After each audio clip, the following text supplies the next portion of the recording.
പരിശുദ്ധനും നിത്യനുമായ ദൈവമേ, സ്വർഗീയ പിതാവേ, അനുഗ്രഹീതമായിട്ടുള്ള ഈ നല്ല സന്ധ്യാസമയത്തിന് കർത്താവിനെ വാഴ്ത്തുന്നു, സ്തുതിക്കുന്നു.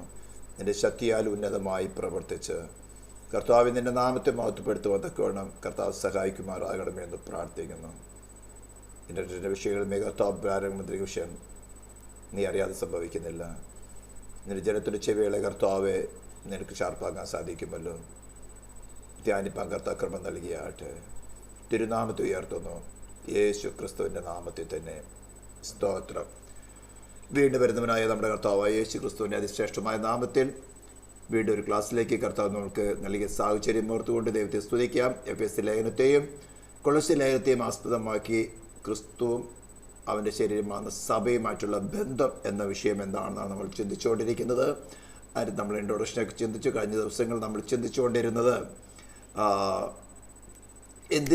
എന്തുകൊണ്ടാണ് ഈ ഒരു റീകൺസിലിയേഷൻ്റെ ആവശ്യകത വന്നത്. നമ്മളതിന് ഉത്തരം കണ്ടെത്തി. കൊളോസ്യ ലേഖനത്തിൽ നിന്നും സകല മാനവജാതിയും മനസ്സുകൊണ്ടാകുന്നവരും ദൈവത്തോട് ശത്രുത്വമുള്ളവരായിരുന്നു. ഇത് നമ്മുടെ ഹൃദയത്തിൽ എപ്പോഴും ഉണ്ടായിരിക്കണം. നാം ക്രിസ്തുവിൽ വസിക്കാത്തടത്തോളം സമയം നമ്മുടെ സ്വഭാവം അത് തന്നെയാണ്. അതുകൊണ്ടാണ് ക്രിസ്തുവിനെ ധരിക്കുക, ക്രിസ്തുവിൽ വസിക്കുക എന്നുള്ള കാര്യമൊക്കെയും വളരെ ഇമ്പോർട്ടൻ്റ് ആയിട്ട് വരുന്നത്.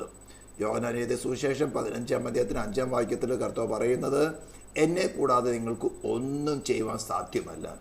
നമുക്ക് റിയലി പ്രാക്ടിക്കലായിട്ട് നമ്മുടെ വ്യക്തിപരമായ ജീവിതത്തിൽ ദൈവത്തിൻ്റെ പരിശുദ്ധാത്മാവ് നമ്മുടെ ബുദ്ധിക്ക് നിരക്കത്തക്കവണ്ണം ഈ കാര്യം നമുക്ക് ബോധ്യപ്പെടുത്തി തരും. അവനെ കൂടാതെ നമുക്കൊന്നും ചെയ്യുവാൻ സാധ്യമല്ല. എന്നാൽ നിങ്ങൾ ചോദിക്കാം, മറ്റുള്ള മനുഷ്യരൊക്കെ പ്രവർത്തിക്കുന്നത് എങ്ങനെയാണെന്ന്. പ്രവർത്തിക്കാം, ദൈവത്തിൻ്റെ പെർമിസിബിൾ വില്ലിൽ അങ്ങനെ പ്രവർത്തിക്കുന്നു. പക്ഷേ പെർഫെക്റ്റ് വില്ല് എന്ന് പറയുന്നത് ക്രിസ്തുവിൽ വസിച്ച് ക്രിസ്തുവിനാൽ നമ്മൾ പ്രവർത്തിക്കുക എന്നുള്ളതാണ്. ഇതൊന്ന് മനസ്സിലാക്കിയെടുക്കണമെങ്കിൽ ക്രിസ്തുമായിട്ടുള്ള ഉയർത്തെഴുന്നേറ്റവനെ ക്രിസ്തുമായിട്ടുള്ള നമ്മുടെ വ്യക്തിപരമായ ബന്ധത്തിൽ നമ്മൾ സ്റ്റെപ്പ് ബൈ സ്റ്റെപ്പായിട്ട് കൃപയാൽ, നമ്മുടെ പ്രവൃത്തിയാലല്ല കൃപയാൽ ഒരു വളർച്ചയുണ്ട്.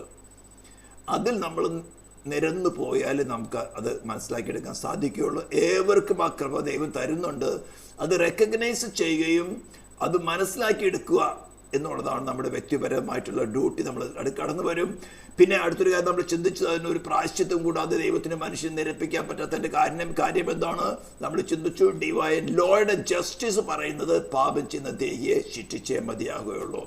ദൈവരാജ്യത്തിലുള്ള പ്രജയ്ക്കകത്ത്, അതായത് തെറ്റ് ചെയ്താലും പാപം ചെയ്താലും ശിക്ഷിക്കപ്പെടുകയില്ല എന്നുള്ള മനോബോധം വരാതിരിക്കത്തക്കവണ്ണം മാതൃകാപരമായിട്ട് പാപം ചെയ്ത മനുഷ്യനെ, വ്യക്തിയെ ശിക്ഷിച്ചേ മതിയാകുകയുള്ളൂ. അപ്പോൾ മനുഷ്യൻ്റെ പേരിലുള്ള ശിക്ഷ എറ്റേണൽ സെപ്പറേഷനാണ്, ദൈവമായിട്ടുള്ള നിത്യമായ വേർപാടാണ്. അത് നടപ്പിലാക്കുന്ന സ്ഥലമാണ് ആദ്യം പാതാളം, പിന്നീട് വെള്ളസിംഹാസനത്തിൻ്റെ മുമ്പിൽ നിന്നിട്ട് തെറ്റുകൾക്ക് അനുസരണമായിട്ടുള്ള ശിക്ഷാവിധി പ്രാപിച്ചുകൊണ്ട് നിത്യമായ നരകത്തിലേക്ക്. ഈ കാര്യം മനുഷ്യന് അതിൽ നിന്നൊരു മോചനം കിട്ടണമെങ്കിൽ ദൈവനീതിക്ക് തൃപ്തികരമായ വിധത്തിൽ ഒരു പ്രായശ്ചിത്തം, ഒരു പകരക്കാരനായിട്ടുള്ള ഒരു പ്രായശ്ചിത്തം നടന്നിരിക്കണം. അതാണ് യേശുവിൽ നടന്നത്. നമ്മൾ കഴിഞ്ഞ ദിവസം ചിന്തിച്ചു. ഹല്ലേലൂയ. പിന്നെ ഒരു മധ്യസ്ഥൻ്റെ ആവശ്യകത വന്നത് എന്തുകൊണ്ടാണ്? സെയിം റീസൺ തന്നെയാണ്. ഒരു മധ്യസ്ഥൻ ഇതിനിടയ്ക്ക് വന്നിട്ട് രണ്ടു കൂട്ടരെയും നിരപ്പിക്കത്തക്കവണ്ണം, രണ്ടു കൂട്ടർക്ക് തമ്മിൽ, ദൈവത്തിനും സകല മാനവജാതിക്കും തമ്മിൽ സ്വയമായിട്ട് ഒരു മധ്യസ്ഥനെ കൂടാതെ നിരക്കാൻ പറ്റാത്തൊരു പ്രതിസന്ധി നിൽക്കുന്നതാണ് ദൈവനീതിക്ക് തൃപ്തി വരുത്തുക എന്നുള്ളത്. അത് എത്ര പേർക്ക് മനസ്സിലാകുന്നത്? ഞാൻ പറയുന്ന കാര്യം നിങ്ങൾക്ക് വ്യക്തമായിട്ട് മനസ്സിലാകുന്നുണ്ട്. പാപത്തിന് ശിക്ഷ, ദൈവരാജ്യത്തിൽ പാപത്തിന് ഇളവില്ല, പാപത്തിന് ക്ഷമയില്ല, ശിക്ഷയേ ഉള്ളൂ, അന്നും ഇന്നും എന്നും. ഇപ്പോൾ പലരും ചിന്തിച്ചിരിക്കുന്ന, ഞാൻ എന്ത് തെറ്റ് ചെയ്താലും പിടിക്കപ്പെടുകയില്ല, കുഴപ്പമില്ലല്ലോ. ദൈവം ദീർഘക്ഷമയുള്ളവനായതുകൊണ്ട് മാനസാന്തരപ്പെട്ട് ക്രിസ്തുവിൽ മറഞ്ഞിരിക്കുവാൻ തക്കവണ്ണം നമുക്ക് അവസരങ്ങൾക്ക് പുറകെ അവസരം തരികയാണ്. പക്ഷെ മനുഷ്യൻ പലപ്പോഴും ഭൗതികമായിട്ടുള്ള കാര്യങ്ങൾ കൊണ്ടോ സാമൂഹിക കാര്യങ്ങൾ കൊണ്ടോ ഒക്കെയും പല ഒഴികഴിവുകൾ നേടിയെടുത്ത് ജയം പ്രാപിച്ചു പോകാൻ ദൈവത്തിൻ്റെ പരിപാടിയല്ല. ഒരു പരിധി കഴിഞ്ഞാൽ ദൈവം 2 തെസ്സലോനിക്കയിൽ പറഞ്ഞിരിക്കുന്നത് പോലെ സത്യത്തെ സ്നേഹിച്ച് കൈക്കൊള്ളായികയാൽ. സത്യത്തെ സ്നേഹിക്കാൻ നമ്മൾ സത്യ ഉപദേശമല്ല, സത്യം എന്ന് പറയുന്നത് ക്രിസ്തു തന്നെയാണ്. ഞാൻ തന്നെ വഴിയും സത്യവും ജീവനുമാകുന്നു.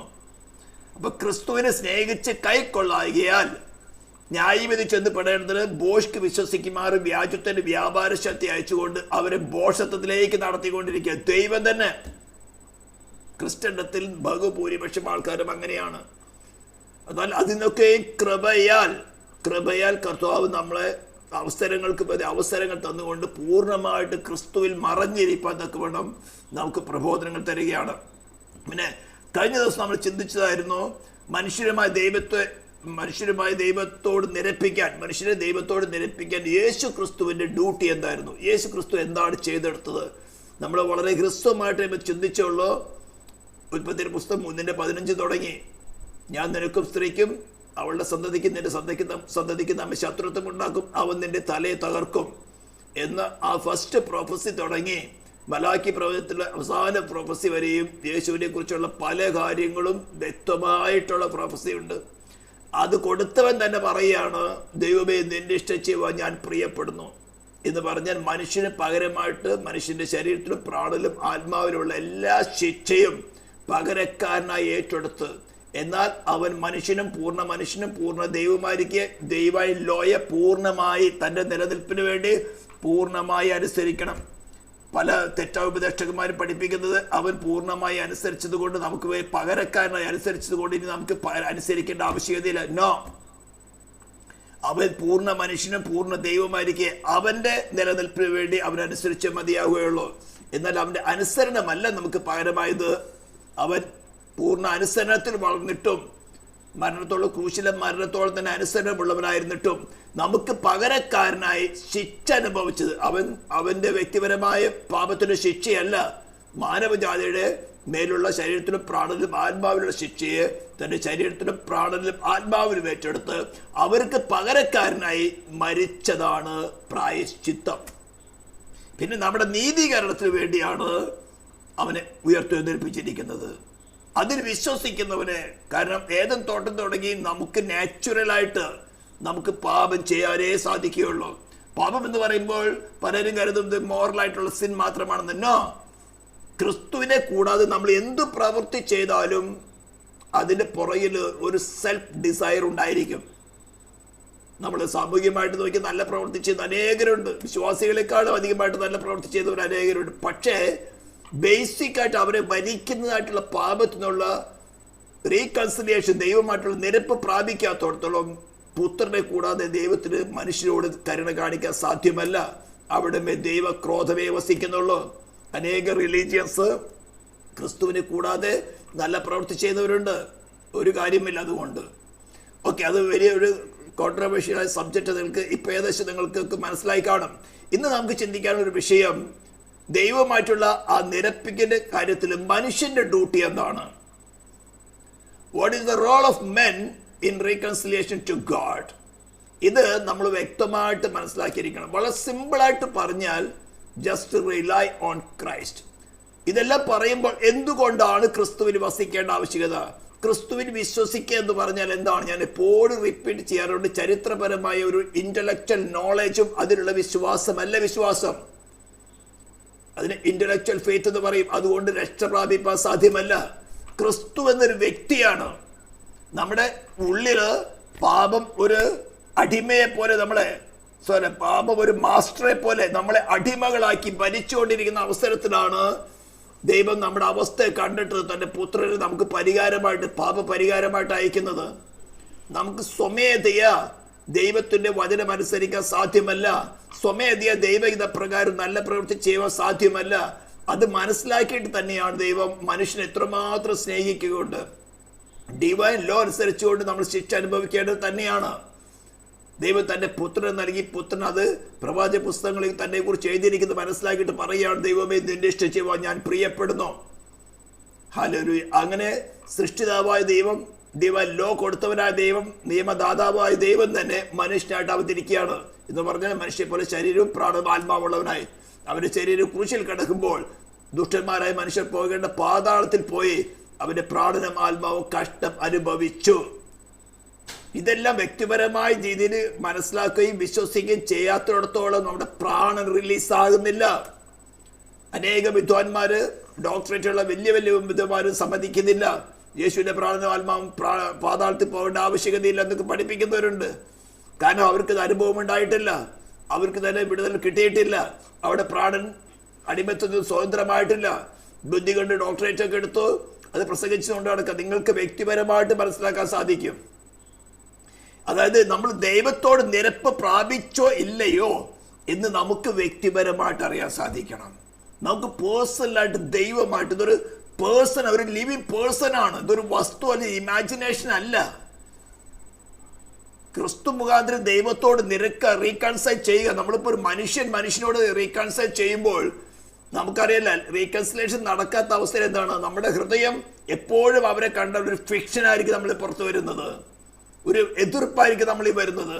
അവരെന്ത് നല്ല പ്രവർത്തിച്ചാലും എന്തെല്ലാം ചെയ്താലും നമുക്ക് ഹൃദയം അപ്പോഴും അവരോട് എതിർത്തുകൊണ്ടേയിരിക്കുള്ളൂ. എന്നാൽ ഏതെങ്കിലും നമ്മൾ റീകൺസിൽ ആയാലോ നമുക്ക് അവരൊരു തെറ്റ് ചെയ്താൽ നമുക്കൊരു തെറ്റായിട്ട് തോന്നില്ല. മിക്കവാറും ഫാമിലിക്കകത്ത് അല്ലെങ്കിൽ നമ്മുടെ ഫ്രണ്ട്സിനകത്തൊക്കെ ഇത് ഇടയ്ക്കിടയ്ക്ക് സംഭവിക്കുന്നത് ദൈവം പഠിപ്പിക്കാൻ വേണ്ടി ചെയ്യുന്നതാണ്. റീകൺസിൽ ആയാൽ നമ്മുടെ ഹൃദയം ദൈവത്തോട് സമാധാനമായിരിക്കും. അത് നമുക്ക് വായിക്കണമെങ്കിൽ ഫസ്റ്റ് റോമൻസ്, നമ്മൾ പഠിച്ചിട്ടുള്ള വിഷയമാണ്. റോമൻസ് ചാപ്റ്റർ 5 എടുക്കുക. റോമൻസ് ചാപ്റ്റർ 5 ഒന്നാം വാക്യത്തിൽ തന്നെ നമുക്കത് അറിയാൻ സാധിക്കും.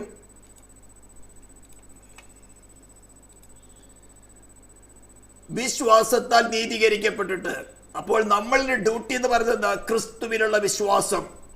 ദൈവം തന്റെ പുത്രൻ മുഖാന്തരം വീണ്ടെടുപ്പിന് ആവശ്യമായ പ്രായശ്ചിത്തം നടത്തി അവരെ മരിച്ചവരുടെ ഇടയിൽ നിന്ന് ഉയർത്തെഴുന്നേൽപ്പിച്ചുകൊണ്ട് പരസ്യമായിട്ടൊരു ഡിക്ലറേഷനാണ് whoever believe, ആരെല്ലാം അവനിൽ വിശ്വസിക്കുന്നുവോ അവനെ സൗജന്യമായിട്ട് നീതീകരിക്കാം എന്ന് പറഞ്ഞാൽ ദൈവത്തിന്റെ സന്നിധിയിൽ പെർഫെക്റ്റ് ഡിവൈൻ ലോ ചുമത്തിയിരിക്കുന്ന ചിറ്റ ഇളവ് ചെയ്യല്ല ചെയ്തത്, ഒരു കാലത്ത് തെറ്റ് ചെയ്തിട്ടില്ലെന്ന അവസ്ഥയിലേക്ക് മടക്കി കൊണ്ടുവന്ന് ദൈവം തന്റെ സ്വപുത്രനെ കാണുന്നത് പോലെ നമ്മെ കാണും.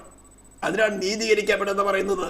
അപ്പോൾ വിശ്വാസത്തെ നീതീകരിക്കപ്പെട്ടിട്ട് നമ്മുടെ കർത്താവ് യേശു ക്രിസ്തു പോലെ നമുക്ക് ദൈവത്തോട് സമാധാനമുണ്ട്. ഇപ്പോൾ ഒരു മനുഷ്യൻ ഫ്രണ്ട്ഷിപ്പിലോ അല്ലെങ്കിൽ ഹസ്ബൻഡ് വൈഫിലോ അല്ലെങ്കിൽ ആരെങ്കിലുമായിട്ട് ഒരു ഉടക്കി നിൽക്കുകയാണെങ്കിൽ നമ്മുടെ ഹൃദയം എപ്പോഴും അവരോടിങ്ങനെ വാദിച്ചുകൊണ്ടേയിരിക്കുകയല്ലോ, കുറ്റം ചുമത്തിക്കൊണ്ടേയിരിക്കുകയല്ലോ. അതേപോലെ തന്നെയാണ് ദൈവത്തോട് വിഷയത്തിൽ.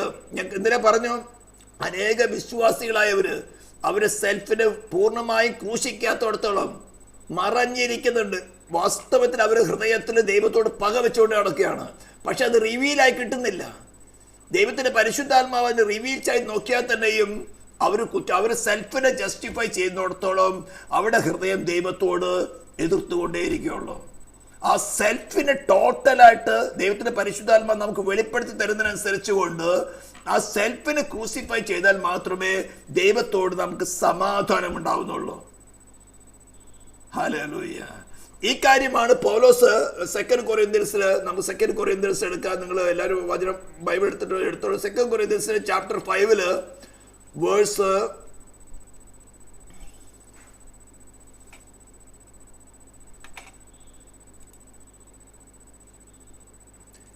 10 തുടങ്ങി വായിക്കണം.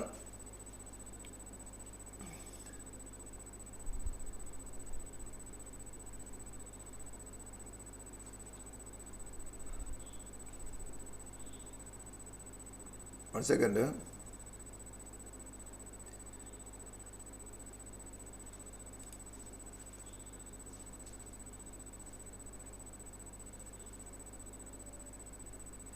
Verse 18 തുടങ്ങി.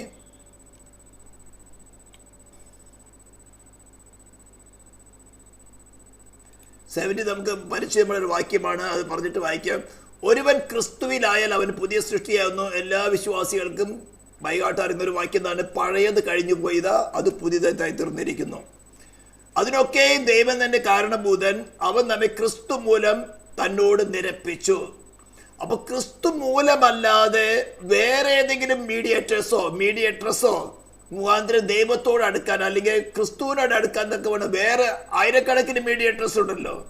പരിമല തിരുമേനിയുണ്ട്, മറിയുണ്ട്, യേശുവിന്റെ പേര് തന്നെ എടുത്തുണ്ട്, അനേകമുണ്ട്, പുണ്യവാളന്മാരുണ്ട്. ഓരോരോ മതവിഭാഗങ്ങളും അവരുടെ ഇമാജിനേഷൻ കൊണ്ട് പല മീഡിയേറ്റേഴ്സിനെ ഉണ്ടാക്കിയിട്ടുണ്ട്.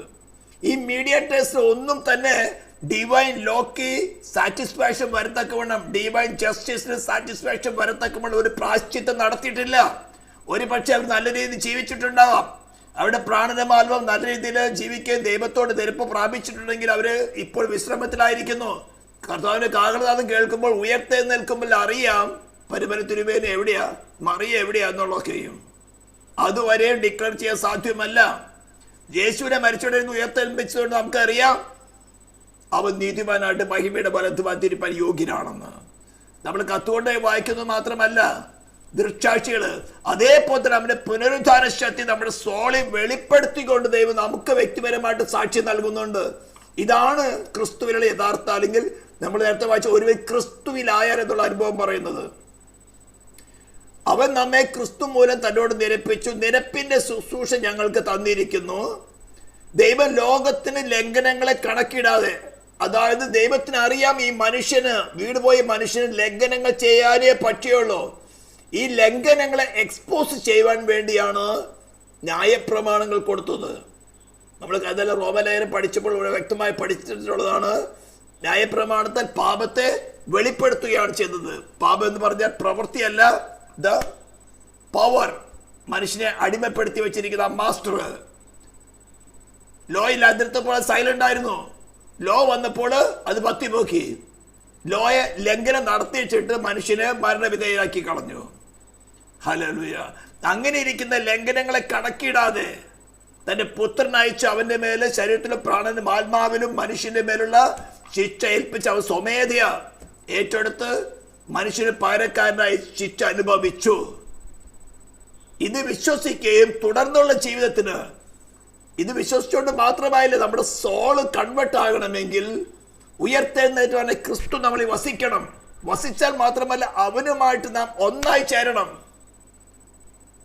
ഇല്ലാതെ റീകൺസിലേഷൻ നടക്കുന്നില്ല.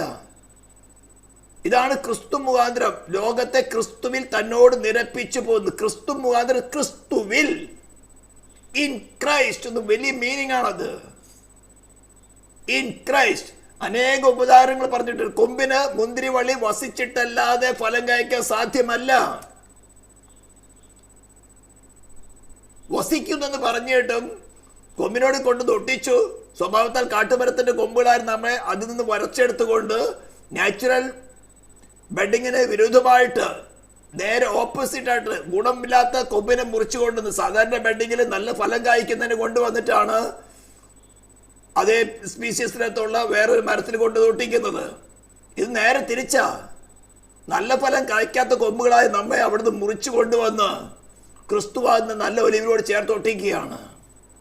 ഹല്ലേലൂയ, സ്തോത്രം. അതിനു മുമ്പ് നടക്കേണ്ട കാര്യമാണ് ആ നല്ല ഫലം കായ്ക്കാതിരിക്കുന്നതിന്റെ ജീന്, പാപം എന്ന ജീന് ന്യൂട്രലൈസ് ആകണം. അത് ന്യൂട്രലൈസ് ആകാത്തോടത്തോളം ഏത് കൊമ്പിൽ കൊണ്ടി ഒട്ടിച്ചാലും ചീത്ത ഫലമേ കായ്ക്കുള്ളൂ. അതിൽ നിന്നുള്ള ഫലങ്ങള് ന്യൂട്രീഷ്യൻസ് എല്ലാം വലിച്ചെടുത്ത് ചീത്ത ഫലം കായ്ക്കും. അതിന്റെ ജീൻ നശിക്കണം. എന്നിട്ട് ക്രിസ്തുവിൽ, അതാണ് ക്രിസ്തുവിലാകുക എന്ന് പറയുന്നത്. അതാണ് വീണ്ടും ജനനം പ്രാപിക്കുക എന്ന് പറയുന്നത്. നാം പാപം ആയുധം തോട്ടത്തോടെ എല്ലാവരും തന്നെ പാപമുള്ളവരാണ്. ലോ വരുമ്പോഴാണ് പാപം എക്സ്പോസ് ചെയ്യുന്നത്. ടെംപ്ടേഷൻസ് വരുമ്പോഴാണ് പാപം എക്സ്പോസ് ആവുന്നത്. അപ്പൊ ക്രിസ്തുവിനെ കൂടാതെ ദൈവത്തോട് നിരക്കുക എന്ന് പറഞ്ഞാൽ അസാധ്യം.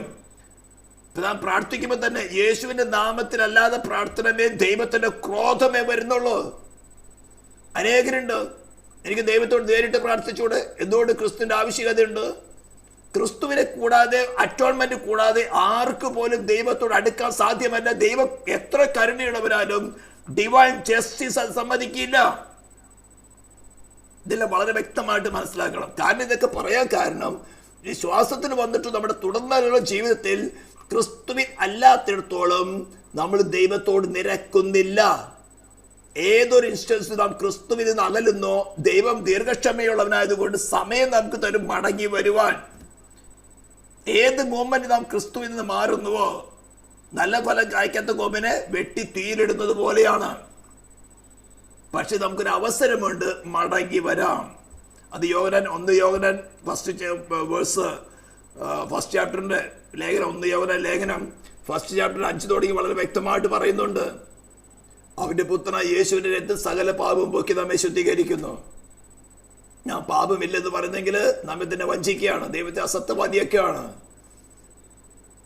ഹല്ലേലൂയ. നല്ല ക്ലിയർ ആയിട്ട് അവിടെ പറയുന്ന കാര്യങ്ങളൊന്നും ജസ്റ്റ് വായിച്ചിട്ട് പോകാം. 1 John chapter 1 verse 5 തുടങ്ങി. ദൈവം വെളിച്ചമാകുന്നു, അവന് ഇരുട്ട് ഒട്ടുമില്ല എന്നുള്ളത് ഞങ്ങൾ അവനോട് കേട്ട് നിങ്ങളോട് അറിയിക്കുന്ന ദൂതാകുന്നു. അവനോട് കൂട്ടായ്മ ഉണ്ടെന്ന് പറയുകയും, അതായത് നിരപ്പ് പ്രാപിച്ചു എന്ന് പറയുകയും, ദൈവത്തിന് എനിക്ക് സമാധാനമുണ്ടെന്ന് പറയുകയും, ഇരുട്ടിൽ നടക്കുകയും ചെയ്ത നാം ബോഷ്ക്ക് പറയുന്നു.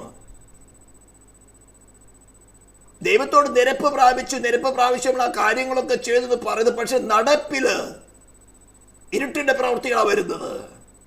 അതാണ് പ്രവൃത്തിയിൽ കൂടെ നമുക്ക് അറിയാൻ സാധിക്കുകയാണ്.